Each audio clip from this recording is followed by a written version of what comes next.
E.G. Marshall. Welcome to the sound of suspense, to the fear you can hear. For the next 52 minutes, I shall be your guide on a journey over a strange terrain. Some people find their names printed in the most unusual places. Let me tell you about a man who is convinced that his was written on a bullet.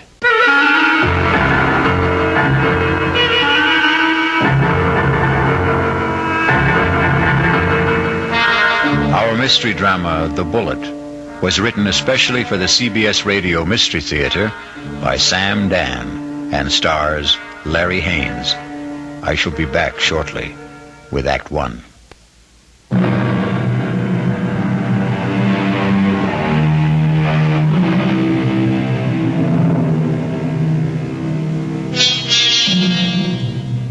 It's a quiet little bar, Paddy Noonan's, and Jerry Price stops there every evening on his way home from work.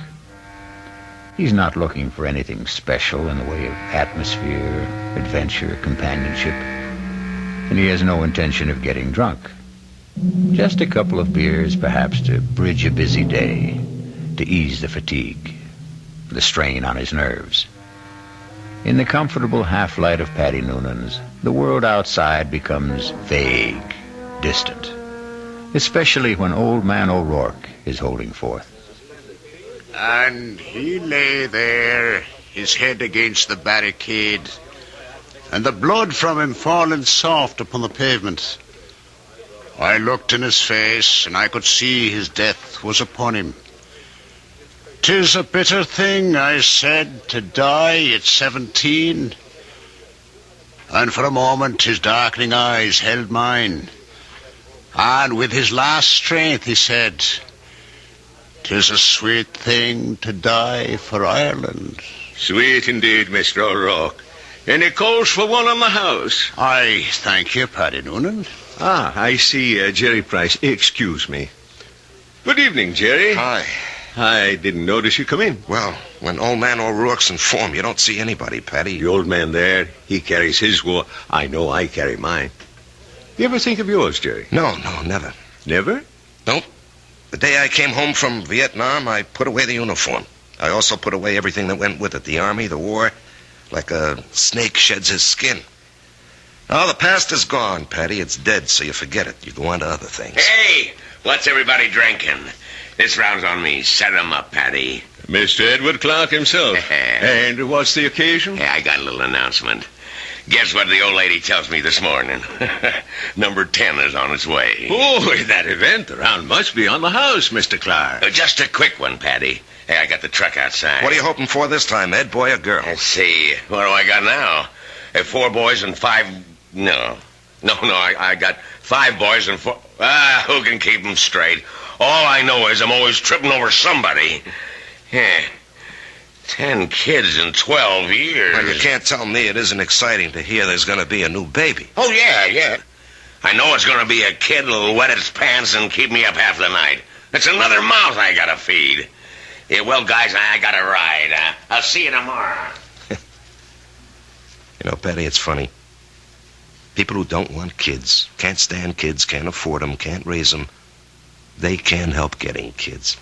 Whereas, well, guess there just isn't any justice in this world. Well, there may be no justice, Jerry, but there's always hope. How long have you been married? Right after I got out of the army, it'll be 9 years. A fellow used to come in here, and they were married 15 years before they had their first. Gee, am I really out of the army 9 years? Tell me, Paddy, you're an old philosopher. Where does it go, huh? Down the hatch and try another. Yeah, don't mind if I do. Oh, wait on a paying customer first. Where? A fella standing at the end of the bar. What are you saying, Jerry? There's nobody standing at the end of it. In the brown hat and a raincoat. Now, Jerry, what are you saying? I know. That's Paul. Tell me, what's the matter, Jerry? Paul. Jerry, listen to me. There's nobody. Paul. Hey, he was just standing here. Where'd he go? Where is he? Jerry, where is who? Are you all right, Jerry? Yeah, I'm all right. But I saw him. Who? Oh, a guy I was in the army with. The two of you. Were you close? He was my buddy. Well, when was the last time you saw him in person? The night he was killed. Have you ever seen him again? Like you thought you did just now? No. No, this is the first time. Well, maybe you need a rest, Jerry. Hattie, why now? Why tonight after all these years? Well, you say you saw him last the night he died in battle. Well, the sight of him dead must have stayed with you always. But that's not how I just saw him, Patty. He wasn't in uniform. He was in civilian clothes. You might have pictured him as he looked at a happier time. I never saw him in civilian clothes. We met in the army. And, Patty, I didn't see him as he was then. We were both kids, about 20. I saw him the way he'd look today, about 30. His face was more mature. Jerry, are you sure he's dead? He is dead, Patty. I just saw him. I know I saw him.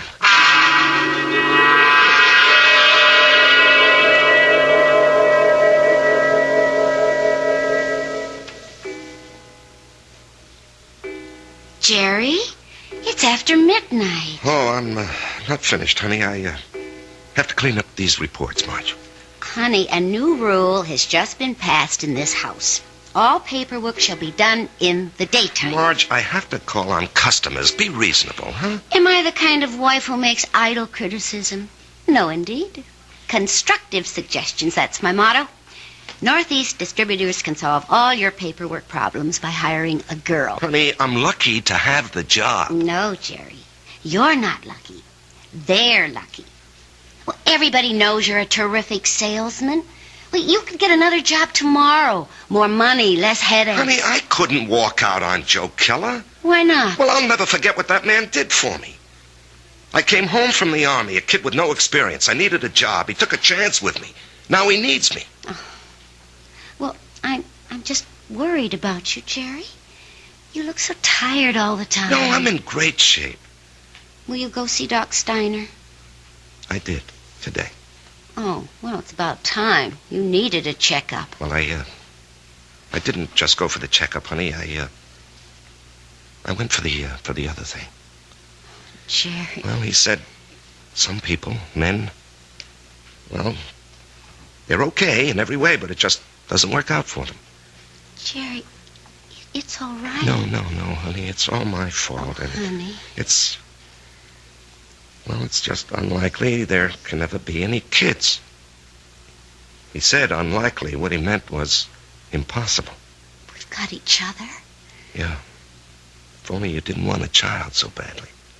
Now we'll definitely think about adopting, okay? Yeah, okay. Sometimes that works out even better. Come on, honey, let me see you smile. Marge, I don't know what I'd do without you. Oh, that makes us even. I don't know what I'd do without you. Come on, get to bed. Yeah, I'll just have a cigarette, huh? Well, honey, why'd you turn on the music? To make sure you don't try to sneak in some work. I know you can't concentrate with the music going. I'll just be a couple of minutes, honey.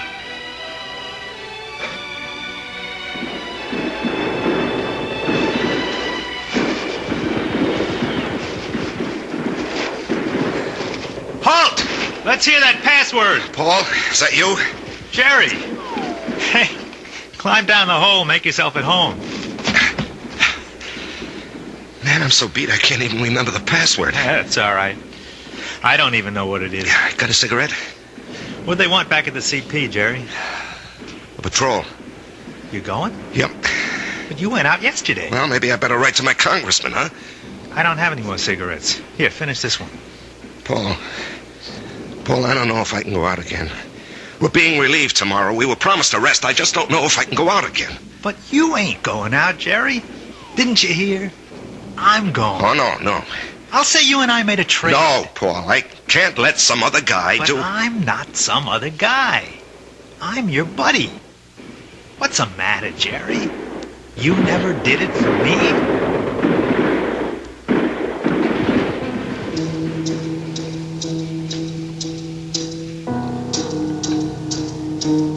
Can I have a drag on that butt, Jerry?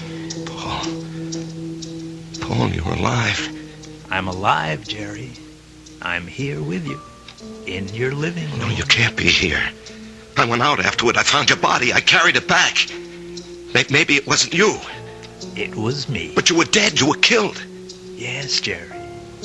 I was killed. Jerry, will you turn that radio off and come to bed? Marge, he's here. Who's here? Can't you see him? Jerry, I don't see anyone. Paul, why can't she see you? She will. They all will. When? Later. I have to go now, Jerry. No, Paul. Paul, tell her. Jerry. She'll think I'm crazy, Paul. Paul. He's gone, Marge. He's gone. Jerry, honey, what's going on here? Marge, he was here. He was right here. Now, you got to believe that. I'm not drunk, and I'm not crazy. I believe you. I believe you, Jerry. Now, here, just sit down. Don't do anything. Don't say anything.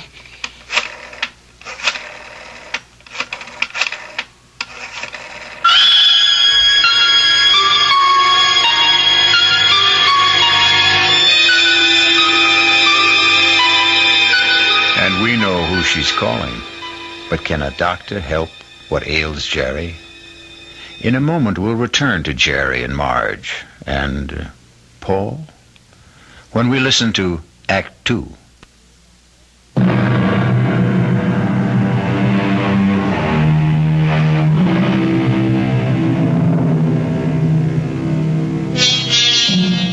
And now, Act 2 of The Bullet. Let us trace the path of the bullet. We have a worried Marge, a concerned Dr. Steiner, and a distracted Jerry. Tell me about this man, Paul, you called him Jerry. I said we were buddies, Doctor. That tells it all. Jerry, please don't be so hostile. Dr. Steiner's only trying to help. You were buddies. You came back alive and he didn't. You. There's an extensive medical literature on the subject. Oh, I'm sure there is. Jerry. I'm not being hostile, Marge. I know I saw him. Of course you saw him. Well, finally. But that doesn't mean he was there. You see, Jerry, the death of a wartime comrade remains an eternal reproach. All who survive are sentenced forever to feelings of guilt. No. Doctor, the wars are fought by kids in foxholes. The literature is written by doctors and officers. That's hardly fair, Jerry. I'm the authority on war, Doctor, because I was a kid in a foxhole, and I don't feel guilty about my buddy. You don't? No. Tell me why. Oh, you wouldn't believe it. Try me. All right. You see, there's a bullet, and it's designed especially for you. And if it's your bullet, it'll find you no matter where you are. You can't evade it, you can't avoid it. It was meant for you. It was meant to be. You and the bullet.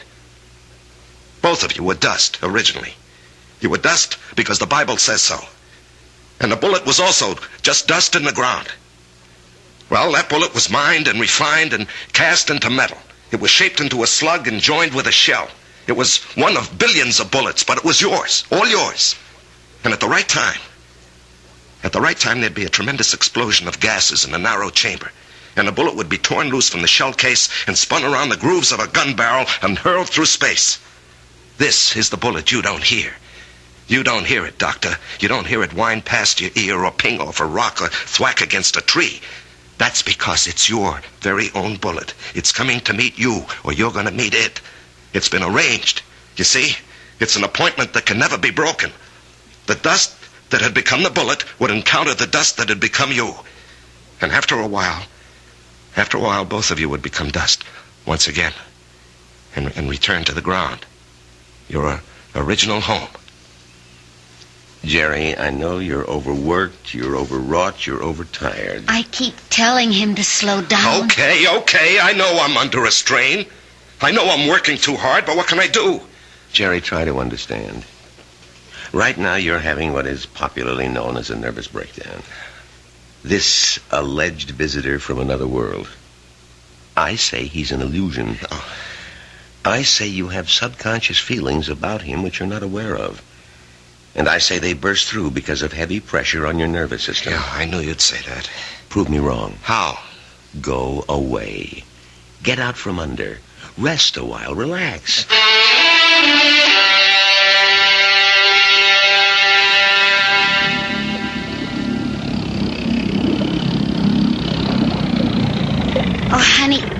looks like a good spot. You want to stop here and try for some fish? Well, Marge, I think I'd like to go back and play 9 holes this afternoon. Great. I need more practice with my irons. Honey, you know, you've been getting a lot of sun. Maybe you better take it easy for a few hours, huh? And besides, you have an appointment with, what's that name? Biscayne Appliances. See, Jerry, I wasn't sleeping when you called that number this morning. Now, Marge, I've been good all month. I was just getting restless, that's all. Look, they're a big chain down here. If I can open them up, I'll justify the trip. Justify? To whom? Why do you have to justify anything? Isn't your health important enough? Honey, Joe Keller was very nice about it. Joe Keller had no choice. Marge. Honey, Steiner was right. I was beat. I don't know how I managed to drag myself along. So I did the right thing. I chucked it all. Now I'm fit, see? I never felt better in my life, and I'm raring to go. Great. In a month or two, we may think about going back. I'm not used to being idle, honey. Neither am I. But I am learning to love it. Oh, Marge. Why didn't I meet you when I was young? Young? Jerry, you weren't even 21. No, I was already made when we met. I had already become what I was going to be. You know, I've got a certain amount of ability. A tremendous amount, Jerry. But I'm not confident, honey. I doubt myself. I guess I didn't have very much encouragement when I was a kid. You know, my brother was a great athlete. My sister was a great beauty. I was kind of clumsy and funny looking. Anyway, Frank and Alice were sent to college. When my turn came, the money had run out. Or maybe they thought I wasn't worth the effort. That's why I enlisted when I was 18. I had to get away from the house and my father. There was no place else to go. You never told me this, honey. I decided if I ever had a kid, I'd never make jokes at his expense or tear him down in any way. I know how these things cut inside where it doesn't show. I would do everything to build him up and give him confidence.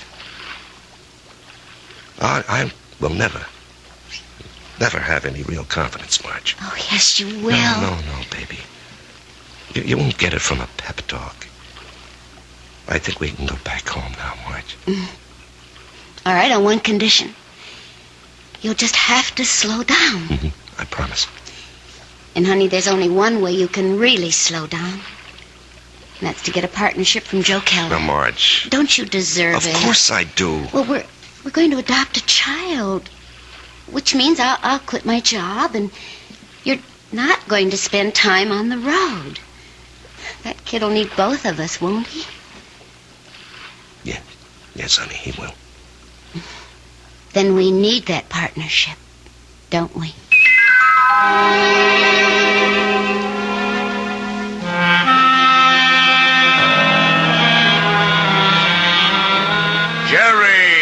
Jerry, baby.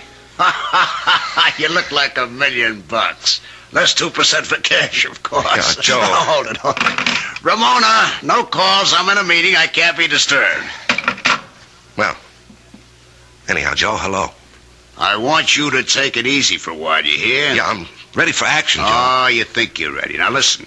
I know you had a lot of expenses. I want you to take this little check. It's only $500. I'm strapped for cash this week. I had to pop for a whole new computer setup. But anyway, I decided to increase your bonus to 5%. That'll amount to a pretty sweet raise, huh? Now, Joe... Don't thank me, kid. You're entitled to it. We got to make sure you don't get sick again. Joe, I have to talk with you. Well, sure, kid. What about? Well, it's, personal and important. Well, let me buy you lunch.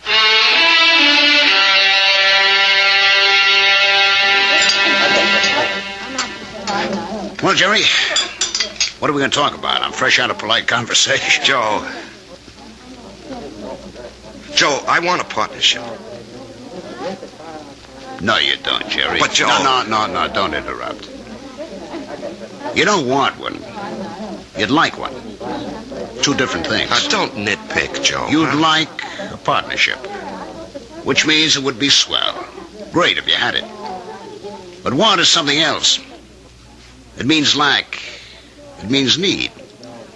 I know you'd like to own a business, but you're not cut out to be an owner. Why? Because an owner is an officer. And in your heart, you'll always be an enlisted man. Tell me, could you ever fire a guy because you could get someone else cheaper? If an old customer, a good friend, was getting slow paying bills, could you cut him off?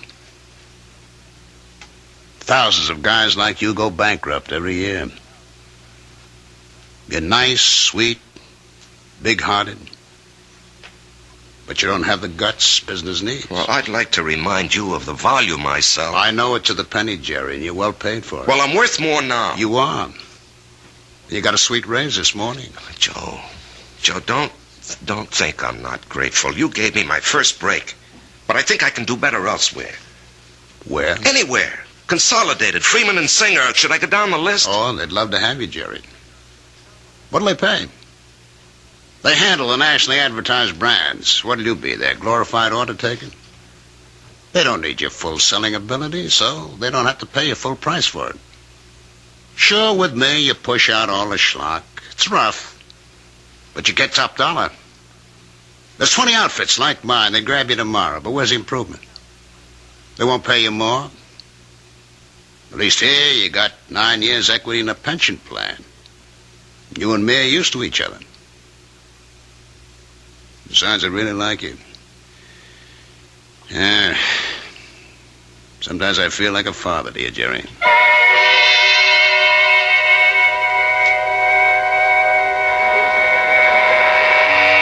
was a fiasco, Patty, a fiasco. And how do I break it to Marge? Oh, what's it all about, Jerry? Well, at least I don't have to put up with Ed Clark tonight. I think I'd punch him right in the mouth. We'll be deprived of his wonderful company the next 2 weeks. He's tooling that trailer into the southwest. Hello, Jerry. What? Patty, is someone standing behind me? No, Jerry. Paul, will you tell me why? I'll tell you everything, Jerry. When? Soon. I think maybe tonight. Paul, why do you keep popping in like this? I don't know, buddy. I can't control that. Yeah, but Paul. Patty, don't you see anyone? No, Jerry. You didn't hear anyone talking to me either. No. Patty, do you think I'm crazy? Well, maybe you should see a doctor. I saw a doctor. Well, how about one of them psychiatrist fellas? I never even told my wife. I did see a psychiatrist. But after a while, I figured, why pay him $50 an hour when I can come in here and talk to you for nothing? Well, there must be more to them fellas than that. Oh, sure. He said that the roots of my problem go back to my unhappy childhood. But, Patty, I have a brother, Frank, who feels terribly insecure. He goes to a psychiatrist, too. Why? He had a happy childhood. Well, put it this way. If you see someone, and I don't, the flaw can be in me and not in you. Drink? No. I better go home and face the music.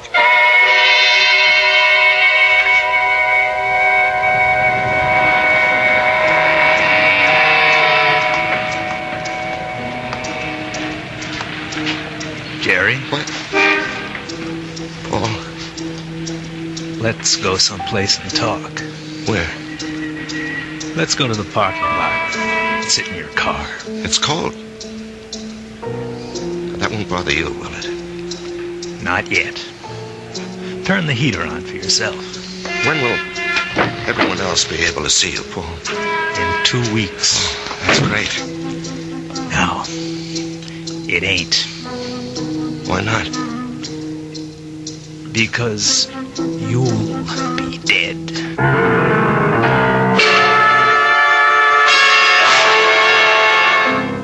Because you'll be dead. Cold words from a warm friend. The chill inside the car becomes intense, but Jerry knows there's no point in turning on the heater. We'll rejoin these two friends when I return shortly with Act 3.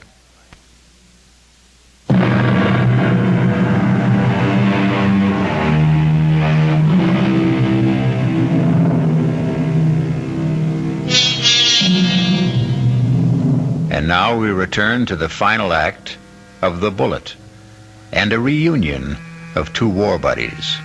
who haven't seen each other in almost 9 years. Jerry Price, who is alive, and Paul Gardner, who is dead. The heater in this car doesn't do much good. You're shivering. Why am I going to be dead, Paul? Remember the night I went out on the patrol? Yeah, I'll remember that night as long as I live. I completed my job. I was headed back. And then I felt something smash against my head. And I knew. I just met the bullet. You know, the bullet we used to talk about? I bet you don't remember. No, I remember. I felt it slam into me. And then I didn't know anything anymore. Yeah, well, when the guys told me, I went out to get you, Paul. Yeah, I might have known you would. 1 minute, I was moving through a rice paddy. And the next minute, I'm sitting in an office. And I knew a lot of time had gone by. Don't ask me how. I knew, that's all. A man was talking to me. What kind of man? You know the type that's a clerk in the government or a big corporation, fussy, self-important. Everything's got to be in the right place. He doesn't even look at me. He's got a piece of paper. He says, Paul Gardner, you're going back. You should not have died that night. The computation was for you to survive. The plan was for you to marry a girl named Marjorie Stone. I married Marjorie Stone. Yeah. I told the guy, I want no part of it. And he gives me a look, this clerk does, like he couldn't care less about me or you or anybody else. And he says, come with me. He leads me to a door. It opens. And all I can hear is a hum and a clicking. And all I can see is a computer. I mean, there's no end to the thing. That's all you can see is computer. And he says, there it is, friend. City Hall. Go fight it. By this time, I'm shaking. That machine scared the pants off me. You couldn't see the top nor the bottom of it. There was no end to it, just a machine wherever the eye could see. Well, then what happened? This clerk, he tells me there's a plan. A capital P plan. It calls for me to come home.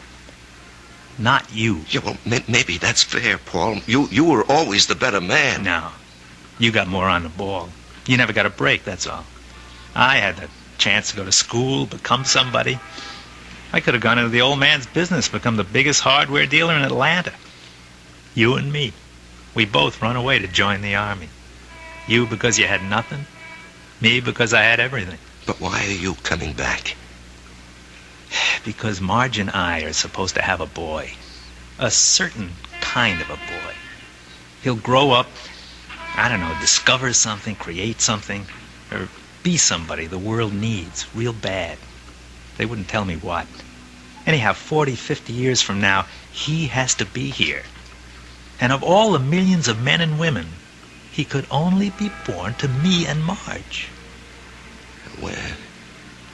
When am I leaving? I told you. In 2 weeks. How? 9 o'clock at night. A trailer truck will go past Patty Noonan's saloon. Just as you're crossing the street. Well, why does it have to be like that? Because you don't know how careful these things are figured. You could get killed a million ways. But the plan calls for a truck driven by a guy named Ed Clark. Oh, yeah, I know Ed Clark. He doesn't have a good record, so it'll be easy to prove he's a careless driver. He works for a big outfit, so Marge will have a good settlement. But why? I still don't understand. She'll need the money. You see, I won't be a good father.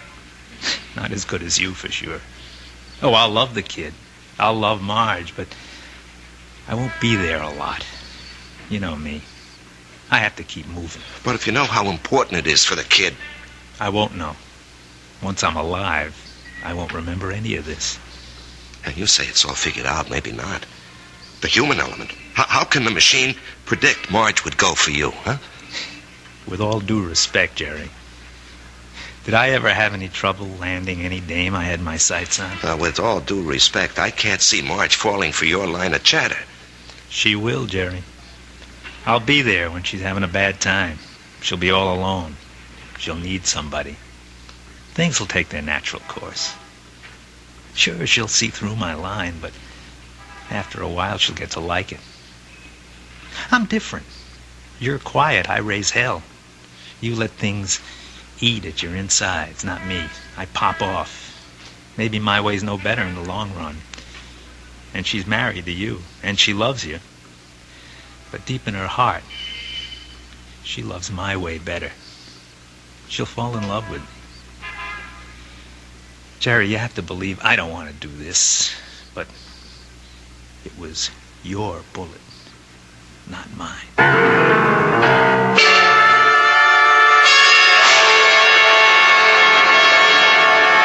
Jerry? What are you thinking about? Oh, a guy downstate wants to cancel a carload of refrigerators, so I'm figuring an approach. Didn't we agree no more work at home? Yeah, well, honey, this is just thinking. Did you talk to Joe Keller about the partnership? Yeah. And? He said no. Did you give him notice? No, he gave me a raise. Oh. Okay. Marge. Why don't you mix us a drink? Honey, aren't you going to say anything? Mm-hmm. Don't put in too much ice. Marge, please, you don't understand. I understand. I married a certain kind of man. And you're stuck with him? No. I'll stick by him. Because I love him. Would you have wanted a guy who'd barge into Joe Keller's office and say, Joe, either give me half the joint or I'll open up across the street and run you out of business? Oh, come on, Answer me, Jerry. Marge. I have to know. Well, maybe I did. Why didn't you marry him? He never showed up. So you settled for me. That's what's known as falling in love. Come on, honey, take me to the movies. No, I don't want to take you to the movies. Let's go downtown and see a play. But that's a lot of money. Are you going to worry about money? Now, and look, this weekend, would you like to fly out to, say, Snow Valley and ski? Yeah, or how about Las Vegas, huh? Jerry, what's gotten into you? Honey, we're going to have 2 weeks of the most fantastic fun. Why 2 weeks? Oh, what's so special? You? Me? I just want to spend the rest of my life having a ball with you.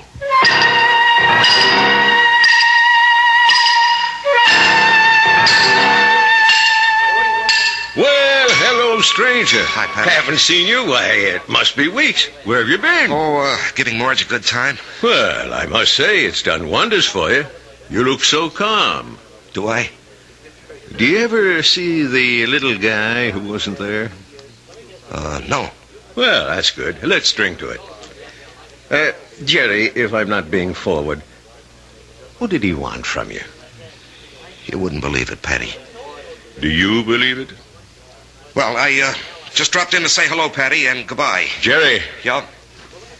Something's the matter with you. Well, I understand Ed Clark is due back here tonight. I don't want to run into him. I just don't want to talk to him. Well, if that's how you feel, I'll bar him from the joint. Now, Jerry, something's wrong with you. No, nothing, Patty. Now, look, I'm an old soldier, Jerry. I can tell. No, it's really nothing. Really, is it? No, Jerry, you got a look on your face. What kind of look? I've seen it before in the war. I've seen it on men who go out on the impossible mission. The look of men who know they're not coming back. The resigned look. What are you resigned to, Jerry? You have a vivid imagination. I have an imagination. Jerry, whatever it is, don't be resigned to it. Fight it. You can't fight City. I knew it. You're in a fight, Jerry. Well, you can fight anybody. You're an ex-combat soldier, and you weren't afraid of anything. When you were out there, you faced up to death, hunger, despair. What happened to you, Jerry? Where did you lose it? Face up to it now. Whoever he is, spit in his eye. Patty, I can't do anything. Jerry, I'm going to throw you out of here for your own good. Now leave town. Go far away for a while. Fight it, Jerry, fight it. Patty, wherever I go. Listen to old Patty, just take off. Don't you see there's a plan? Who cares? Put up a fight. Why are you so upset, Patty, huh? I don't know, but listen to me. Fight now. Now get out of here.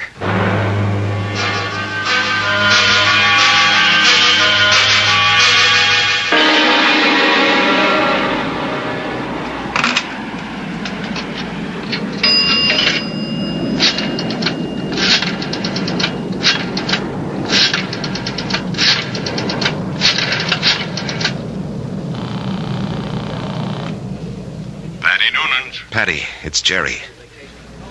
I decided to fight it. Good boy, Jerry. You know, Patty, there's something about your place. I don't know how to say it, but I feel stronger, better, away from it. Well, I don't mind. So I'm going to fight. What have I got to lose, huh? Why should I do what he tells me? Why should I believe him? I don't know what it is, but I agree. I'll see you around, Patty. Universal Airlines, flight number 3 for Los Angeles and Mexico City, now boarding at gate 17. Who you calling, Jerry? Marge, I have to tell him. Oh, Jerry, don't do it this way. There'll be 100 other people on that plane. Do it the way it has to be done. Paul, I have to fight you. Why? Because it isn't fair. Was it fair for me to stop your bullet? Come on, Jerry. Ed Clark will be tooling by Patty's in less than an hour. Paul, I don't know if I have the nerve. I'll help you, buddy. I'll help you. Come on. Hello? Hello?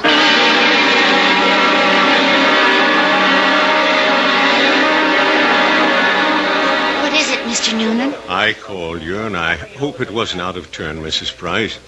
It's about Jerry. What about Jerry? He's sitting back there in the booth. Now, wait. Don't go to him yet. He's in trouble. Well, it can't be. We've had such a glorious 2 weeks. He's in trouble. Well, what kind of trouble? I don't know. We have to help him somehow. Is it that Buddy? I think so. Well, the time has come to lay that nonsense to rest once and for all, and I'm going to... That won't work. Agree with him. Show him anything he wants is okay with you. Don't fight him. All we can give him is love. Hi, honey. Hi. Buy me a drink. Oh, sure. You know, I never knew you had those little gold highlights in your hair. Oh, I'm using a different bottle this week. I love you. I love you, too. And I want you to be with me always. Come on, Jerry. Let's start. No, not yet. Are you talking to me? The plan calls for it. How do I know there is a plan? Ask anybody. Ask Marge. Jerry, what are you talking about? Marge, do you believe there's a plan that determines the actions of everybody in the whole world? No. You sure? I'm sure. Well, then how do you think things work out? Well, every which way. Come on, Jerry. It's time. No, I won't go. Where won't you go? Then, Marge, as far as you're concerned, there isn't any plan. Oh, well, what do you think, Jerry? No, that's not important. What do you think? Well, yes. Yes, there is a plan. I can prove it. You can? Yes, but you started me thinking there has to be a plan. Otherwise, you and I, we just never would have met. Remember that day? Yeah. You were taking cash at Ryman's drugstore. That's the only reason I walked in there. Well, I'd already given notice. I was going to leave. And then you walked in and asked Doc if you could open a charge. Then and there, I decided to stay. And where were you going? Oh, away. Pull up stakes. Why? Well, my folks were gone. My friends were married. The neighborhood had changed. The girl I went to school with had a father, a construction engineer. He'd been transferred. Well, she took a job in his new office, and she wrote and said she found a nice crowd. They needed secretaries down there. She could fix it up. Well, why not? I was set to go. But it was not to be. You came wandering into Ryman's. Obviously, there's a master plan that rules our lives. And where was this wonderful place you almost went to? Atlanta. Atlanta? Oh, what's so remarkable about that, Jerry? It was definite you were going? Well, sure. And only because you met me. Only because I met you. Otherwise, I'd have gone to Atlanta and married a southern millionaire. But evidently something had been planned for me. Aren't you flattered? I met you, and it changed my whole life. Are you ready to go now, Jerry? Marge, will you come with me? Yes, Jerry. Where do you want to go? Well, I have to do something. I'll come with you. No, wait here, darling, please. It's time, buddy. Just like going out on a patrol. Jerry, where are you going? It's all right, Patty. It's all right. I didn't want this, buddy. I know. I don't want you to take my bullet either. Goodbye, Jerry. Yeah, goodbye, Paul. Take care of her for me, huh? You know I will.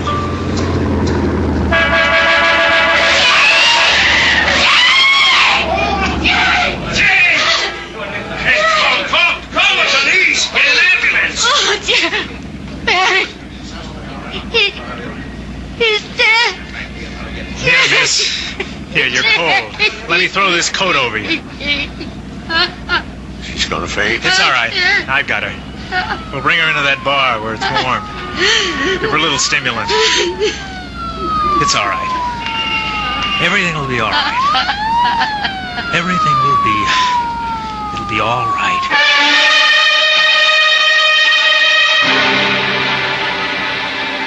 So many people preface what they believe with, "It is written." It is written in the stars. It is written on the wind. And for so many like Jerry, it is written on the bullet. I'll be back shortly.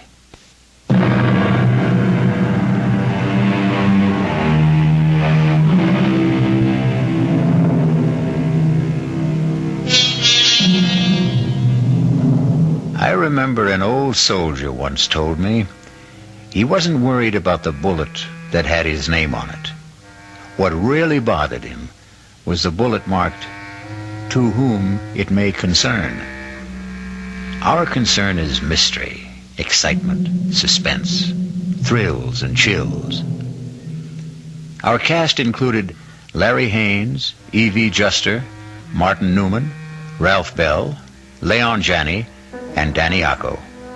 The entire production was under the direction of Hyman Brown. This is E.G. Marshall inviting you to return to our Mystery Theater for another adventure in the macabre. Until next time, pleasant dreams